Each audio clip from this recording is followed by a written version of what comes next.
പത്തനംതിട്ട ഇളംകൊള്ളൂരിൽ വീടിന് തീ പിടിച്ചത് സ്വിച്ച് ബോർഡിന്റെ ഭാഗത്ത് നിന്നാണെന്ന് ഫോറൻസിക് കണ്ടെത്തൽ. തീപിടുത്തത്തിൽ യുവാവ് മരിച്ചിരുന്നു. അപകടത്തിൽ പോലീസ് അസ്വാഭാവിക മരണത്തിന് കേസെടുത്തിട്ടുണ്ട്.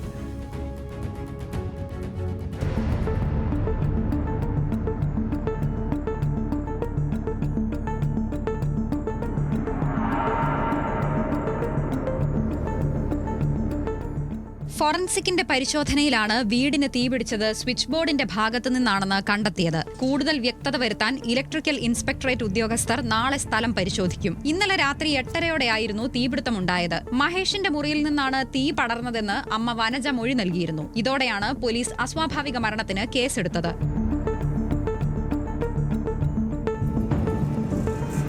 മരിച്ച മഹേഷും അമ്മയും അച്ഛനുമാണ് വീട്ടിലുള്ളത്. തീപിടുത്തത്തിന് തൊട്ടു മുൻപ് മഹേഷിന്റെ അച്ഛൻ സോമൻ വീട്ടിൽ നിന്നും ഇറങ്ങിപ്പോകുന്നത് കണ്ടതായി പ്രദേശവാസികൾ പറഞ്ഞു. വീട്ടുകാർ തമ്മിൽ വഴക്ക് പതിവാണെന്നും പ്രദേശവാസികൾ.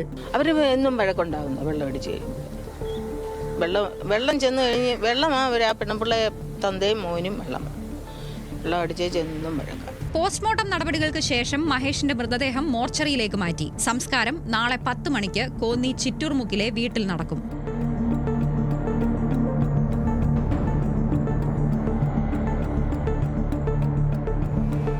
ന്യൂസ് മലയാളം, പത്തനംതിട്ട.